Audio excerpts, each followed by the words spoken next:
અહેમદાબાદ મિત્ર ન્યૂઝની ટોપ 10 ખબરોમાં આપનું હાર્દિક સ્વાગત છે.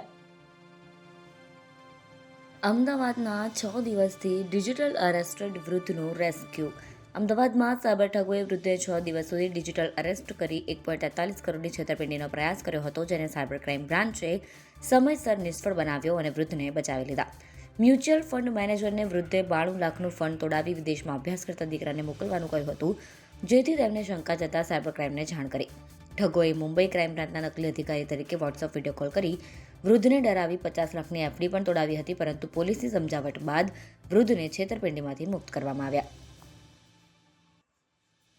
મિર્ઝાપુરના પેટ્રોલ પંપમાંથી મહિલા કર્મચારીએ ચોરી કરી. અમદાવાદના મિર્ઝાપુરમાં આવેલ પેટ્રોલ પંપ પર નોકરી કરતી મહિલા કર્મચારીએ થોડા દિવસ પહેલા કેશરૂમમાં જઈને 80,000 રૂપિયાની ચોરી કરી હતી. ચોરી કર્યા બાદ મહિલા નોકરી પર જવાનું બંધ કરી દીધું.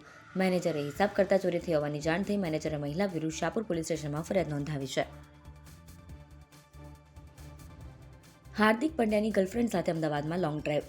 19 ડિસેમ્બર શુક્રવારના રોજ અમદાવાદના નમો સ્ટેડિયમમાં ભારતે સાઉથ આફ્રિકાને 30 રનથી હરાવી 5 મેચની T20 સિરીઝ 3-1થી જીતી લીધી. ટીમ ઇન્ડિયાએ સતત 8મી સિરીઝ જીતી છે. આ જીત બાદ ભારતીય ટીમ જ્યારે આઈટીસી નર્મદા હોટલ પરત ફરી ત્યારે ટીમની જીત માટે હોટલના શેફ દ્વારા ખાસ પ્રકારની કેક તૈયાર કરવામાં આવી હતી. અહીં તમામ ક્રિકેટરોએ કેક કાપી જીતની શાનદાર ઉજવણી કરી. હોટલના સેલિબ્રેશનમાં રાજીવ શુક્લા પણ હાજર રહ્યા હતા. રાતે સેલિબ્રેશન બાદ હાર્દિક પંડ્યા ગર્લફ્રેન્ડ મહિકા સાથે અમદાવાદમાં લોંગ ડ્રાઈવ પર નીકળ્યો હતો. ગુજરાતમાં આવેલા વાઘ માટે વાઘણ લાવવાની તૈયારી.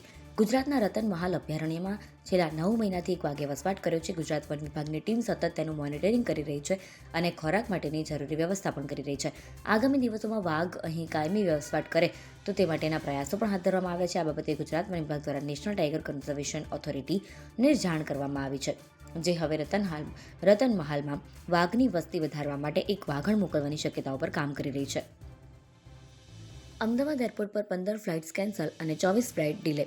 અમદાવાદ શહેરના મોટાભાગના વિસ્તારો ધુમ્મસની ઝપેટમાં છે. શિયાળુ હવામાનના કારણે ઘાટ ધુમ્મસથી અમદાવાદ એરપોર્ટ પરની 15 ફ્લાઇટ કેન્સલ અને 24 ડિલે થઈ હતી. દિલ્હીના કારણે અમદાવાદ એરપોર્ટ પર સવારથી ઘણી ફ્લાઇટ્સ રદ થઈ ગઈ છે. ઘણી કલાકો મોડી ચાલી રહી છે. એર ઇન્ડિયા, ઇન્ડિગો અને સ્પાઇસ જેટ જેવી ઘણી એરલાઇન્સ અનેક ફ્લાઇટ કેન્સલ અને ડિલે થઈ છે.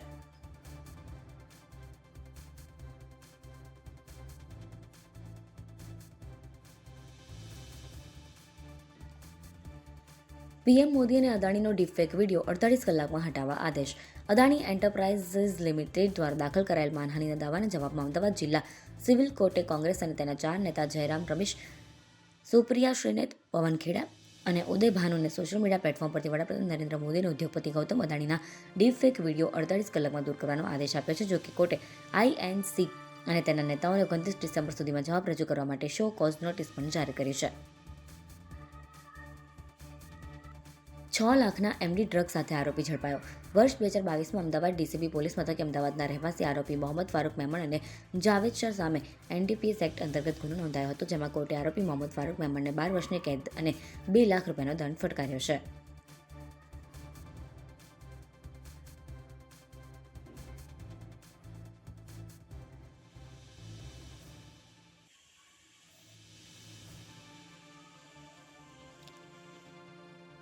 ગુજરાતના સૌથી મોટા બાર એસોસિએશનના પ્રમુખ ઈશ્વર દેસાઈ. રાજ્યમાં આવેલ તમામ 272 કરતાં વધુ બાર એસોસિએશનની ચૂંટણી ગતરોજ યોજાઈ હતી, જેમાં પ્રમુખ પદ, ઉપપ્રમુખ પદ, સેક્રેટરી પદ માટે વકીલોએ મતદાન કર્યું હતું, જેમાં ઉમેદવારોના મતોની ગણતરી મોડી રાત સુધી ચાલી હતી. અમદાવાદમાં ગુજરાતના સૌથી મોટા વકીલોના બાર એવા અમદાવાદ ક્રિમિનલ કોર્ટ બાર એસોસિએશનની ચૂંટણીમાં પ્રમુખ તરીકે ઈશ્વર દેસાઈ ચૂંટાઈ આવ્યા છે.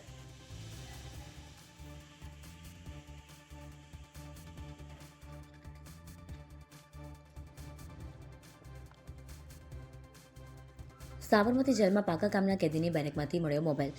અમદાવાદની સાબરમતી જેલમાં પાકા કામના કેદીની બેરેકમાં લાદી નીચે સંતાડેલો મોબાઈલ ફોન મળી આવતા જેલની સુરક્ષાને લઈને સવાલ ઉઠ્યા છે. મોબાઈલ ફોનમાં સિમ કાર્ડ ન હોય કોનો છે તે સામે આવ્યું નથી. અજાણ્યા કેદી સામે ગુનો નોંધી વધુ તપાસ હાથ ધરવામાં આવી છે.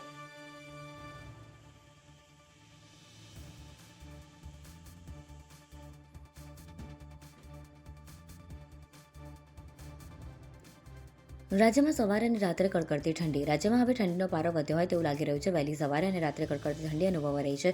સૌથી વધુ ઠંડી અમરેલીમાં જોવા મળી. વેસ્ટર્ન ડિસ્ટર્બન્સના કારણે ઉત્તર તરફથી ફૂંકાવાના કારણે વધારો થયો છે. આગામી 2 દિવસ ઠંડીનો પારો યથાવત રહે તેવી શક્યતા છે. સૌથી ઓછું લઘુત્તમ તાપમાન અમરેલીમાં નોંધાયું હતું. અમરેલીમાં 12 ડિગ્રી સેલ્સિયસ સાથે અમરેલી સૌથી ઠંડુ શહેર રહ્યું હતું. અહેમદાબાદ મિત્ર ન્યૂઝની યુટ્યુબ ચેનલને સબસ્ક્રાઇબ કરો અને બેલ આઇકન જરૂરથી દબાવો, જેથી મહત્ત્વના સમાચાર આપના સુધી જલ્દીથી પહોંચે.